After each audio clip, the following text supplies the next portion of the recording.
তারা দেখতে পায় জ্যাক রোজের ওপরে পড়ে আছে, রোজ নিচে আছে। তারা মনে করে জ্যাক হয়তো রোজের সাথে খারাপ কিছু করছিল, এই জন্য তারা জ্যাককে ধরে ফেলে। এমন সময় রোজের হবু হাজব্যান্ড ক্যালও চলে আসে। ক্যাল তখন জ্যাকের সাথে অনেক খারাপ ব্যবহার করতে থাকে।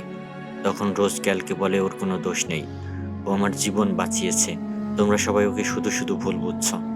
এই কথা শোনার পর ক্যাল তখন জ্যাককে সরি বলে এবং পরের দিন তাদের সাথে ডিনার করার জন্য ইনভাইট করে। এরপরের দৃশ্যে দেখানো হয় রোজের জীবন বাঁচানোর জন্য জ্যাকের কাছে এসে ধন্যবাদ জানায়। আর এখানেই প্রথম জ্যাকের নাম জানতে পারে। রোজ জ্যাককে জিজ্ঞেস করে, তুমি কোথা থেকে এসেছো আর আমেরিকা কি জন্য যাচ্ছ? জ্যাক তখন বলে, আমার কোনো লক্ষ্য বা উদ্দেশ্য নেই, আমি প্যারিসের খুব ছোট একটা শহরে থাকি আর টাইটানিকে ওঠার সুযোগ পেয়েছি বলে আমেরিকা যাচ্ছি।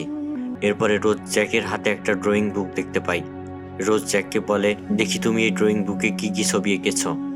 এরপরে রোজ জ্যাকের আঁকা ছবিগুলো একটা একটা করে দেখতে থাকে। ছবিগুলো দেখতে একদম জীবন্ত মনে হচ্ছিল। জ্যাক বলে, এই ছবিগুলো সব আমার নিজের হাতের আঁকা। জ্যাক আরও বলছিল, আমি আমার জীবনের প্রতিটা মুহূর্ত উপভোগ করি, আমি স্বাধীন, আমি অনেক গরিব হওয়া সত্ত্বেও আমার মনে কোনো দুঃখ নেই। জ্যাকের এসব কথা শুনে রোজের অনেক ভালো লেগে যায়, কিন্তু রোজ অনেক ধনী হওয়া সত্ত্বেও তার মনে অনেক দুঃখ। এমন সময় রোজের মা এবং মায়ের বান্ধবী তাদের সামনে চলে আসে।